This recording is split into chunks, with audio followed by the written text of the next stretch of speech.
Hello everyone, welcome back to my YouTube channel. Friends, अपने last video में मैंने बताया था कि अच्छा खाना क्या होता है।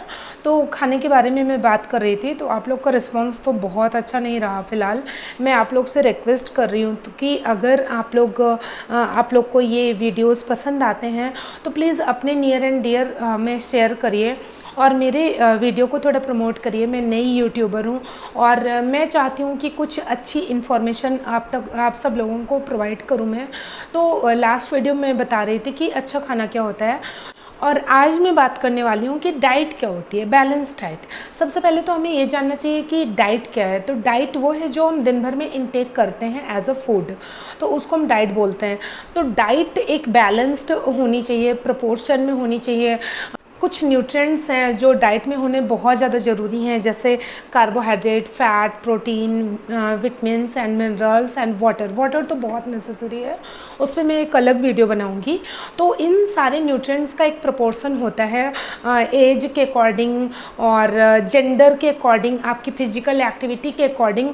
तो अगर आप लोग को इंटरेस्ट दिखाएंगे, अगर आप लोग को ज़रूरत होगी तो मैं ज़रूर प्रोवाइड करूँगी आप लोग को ये सारे वीडियोस।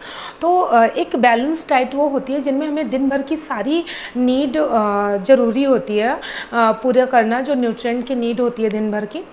तो उसमें क्या करते हैं कि आजकल वेट लॉस का बहुत ज़्यादा चलन है, और ये अच्छी बात है क्योंकि हम सभी को समझ में आ गया है कि जैसे जैसे हमारा वेट बढ़ता है ना, वो बहुत सारी बीमारियों को लेके आ जाता है।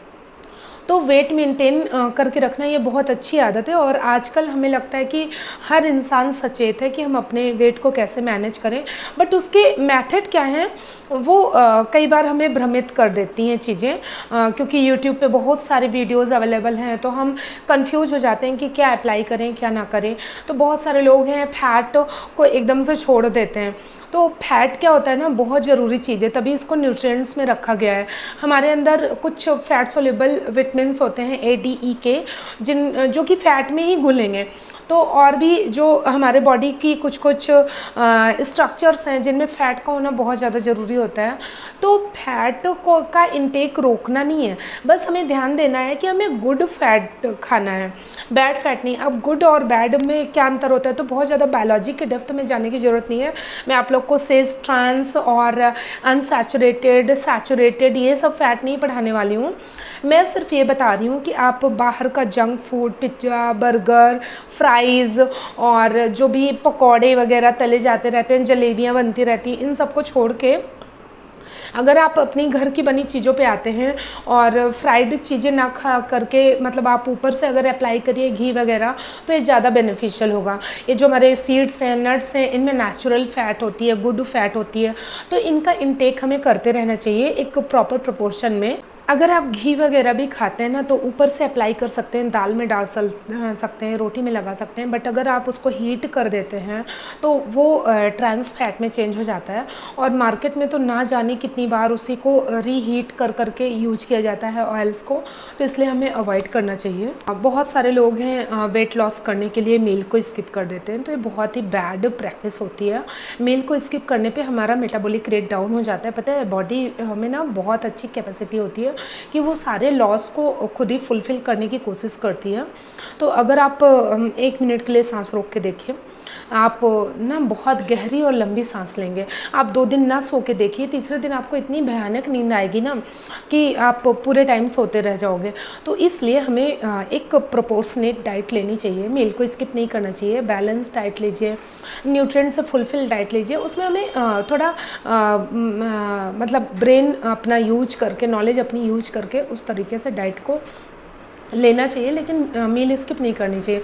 उससे क्या होता है ना कि बॉडी को लगता है कि अरे फ्यूल तो मिल नहीं रहा है, तो BMR को कम कर दो। BMR means basic metabolic rate. तो क्या होता क्या है कि अगर आप कार में पेट्रोल नहीं डालोगे तो क्या वो चल पाएगी, डीजल नहीं डालोगे चलेगी।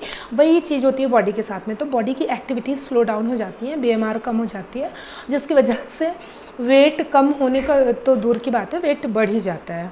आजकल इंटरमिटेंट फास्टिंग बहुत ज़्यादा प्रचलन में है, तो ये कुछ हद तक सही भी होती है, क्योंकि जो हम गैप देते हैं ना, उस ड्यूरेशन में बॉडी अपने आप का मेंटेनेंस पे ध्यान देती है, रिकवरी पे ध्यान देती है, जो भी उसके अंदर कमियां आ गई हैं। तो ये कुछ हद तक ठीक होता है, बट एक लॉन्ग रन में ये भी काम नहीं करता है। तो इसलिए हमें ध्यान देना चाहिए कि हम प्रॉपर मील लें, टाइम टू टाइम लें, और एक अच्छा बैलेंस प्रपोर्शन मिले। और बहुत ज़्यादा एक्सरसाइज करने से भी वही प्रॉब्लम होती है, बॉडी को लगता है कि अरे बहुत ज़्यादा मेटाबॉलिक रेट हो चुकी है, बहुत सारी एक्टिविटीज़ बहुत ज़्यादा तेज़ हो गई हैं, तो उसको डाउन करो। तो बहुत ज़्यादा एक्सरसाइज नहीं चाहिए होता है। हम जो सेशन अभी अटेंड कर रहे हैं हम लोग, तो इसमें क्या होता है कि बहुत बेसिक एक्सरसाइजेज होती हैं और उसी में हम लोग बहुत अच्छे से चार्ज हो जाते हैं पूरे दिन के लिए और बॉडी हमारी चार्ज हो जाती है। फ़ैट की तरह कार्बोहाइड्रेट पे भी वही फंडा अप्लाई होता है। जैसे बहुत सारे लोग डाइटिंग के ड्यूरेशन में कार्बोहाइड्रेट छोड़ देते हैं और सोचते हैं कि हमारा वेट कम हो जाएगा। तो हमें कार्बोहाइड्रेट छोड़ना नहीं है, क्योंकि हमको फ्यूल वहीं से मिलता है। कार्बोहाइड्रेट हमारी बॉडी को एनर्जी देता है। बस हमें ध्यान में रखना चाहिए कि हमें कैसा कार्बोहाइड्रेट खाना है। एक्चुअली सिंपल कार्बोहाइड्रेट जैसे मतलब डायरेक्टली जो मोनोसैक्राइड है, डाइसैक्राइड है, आप अगर वीडियो चाहते हैं तो मैं प्रोवाइड करूँगी, आप इंटरेस्ट तो दिखाइए अपना। तो उसकी जगह पे अगर हम कॉम्प्लेक्स कार्बोहाइड्रेट खाते हैं ना, तो वो ज़्यादा बेटर रहता है। वो क्या होता है कि धीरे धीरे एनर्जी को रिलीज़ करता है और लंबे टाइम तक चलता है। और दूसरी बात ये है कि जो फाइबर होते हैं ना, वो हमारी बॉडी के लिए बहुत ज़्यादा नेसेसरी होते हैं। हमारा भूख भी कंट्रोल हो जाती है, हमें फ्यूल भी लंबे टाइम तक मिलता रहता है। और मतलब ये जो फाइबर कंटेंट है, ये बहुत ज़्यादा हेल्पफुल होता है डाइजेशन में और बहुत सारे बेनिफिट्स हैं। तो कार्बोहाइड्रेट पे मैं एक सेपरेट वीडियो बना दूंगी अगर आप बोलोगे तो हमें कार्बोहाइड्रेट या कोई भी चीज़ छोड़ना नहीं है। लो कार्ब डाइट ले सकते हो, लेकिन नो कार्ब बिल्कुल भी नहीं। आप लोग को पता है कि हमारे ब्रेन में एक क्लॉक होती है, बायोलॉजिकल क्लॉक, जो कि सर्केडियन रिदम पे काम करती है और ये डिपेंड करता है सन के राइज होने से सन के सनसेट पे डिपेंड करता है। तो ये जो दिन और रात का ड्यूरेशन होता है ना, उसके अकॉर्डिंग हमारा डाइजेस्टिव सिस्टम भी काम करता है। जैसे जैसे सन अप होता जाता है वैसे वैसे हमारा ये डाइजेस्टिव सिस्टम है वो बहुत अच्छे तरीके से काम करता है। तो हमें प्रॉपर ये नाश्ता अच्छे से लेना चाहिए, अच्छे से करना चाहिए।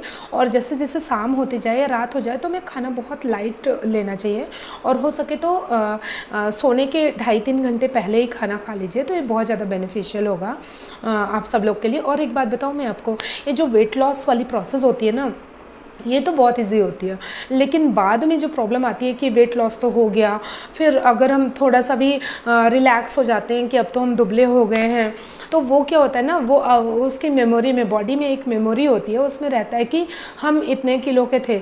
तो वो मतलब बहुत फटाफट बाउंस बैक करता है वेट और वहीं पे जाके रुकता है या उससे ज़्यादा होके रुकता है।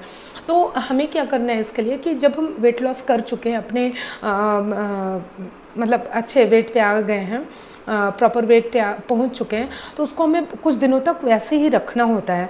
तो उससे क्या होता है ना कि बॉडी की मेमोरी भूल जाती है और एक नई मेमोरी क्रिएट होती है कि अब मेरा वज़न इतना है, तो वो उतना फिर बना रहेगा। तो इसलिए हमें बहुत ज़्यादा रिलैक्स वाली पोजीशन में नहीं आना चाहिए तुरंत ही, नहीं तो उसका रिज़ल्ट हार्मफुल होगा। और हम सब लोग को वेट लॉस के टाइम पे बोला जाता है कि चीट डे एक डिसाइड होता है कि मंथ में एक कर लो या वीक में एक कर लो।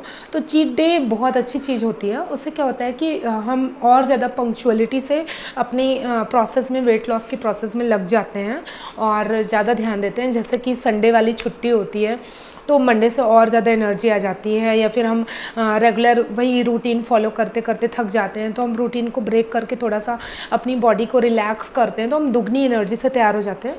तो वही फंडा होता है चीट डे के साथ में। तो चीट डे ज़रूरी है क्योंकि उससे हमें एक ब्रेक मिलता है और फिर हम और ज़्यादा लगन के साथ में काम कर पाते हैं। और सबसे अच्छी बात पता है क्या है कि अगर हम रिफाइंड और प्रोसेस चीज़ों को हटा देंगे ना अपनी डाइट से, तो बहुत सारा काम तो ऐसे ही आसान हो जाता है।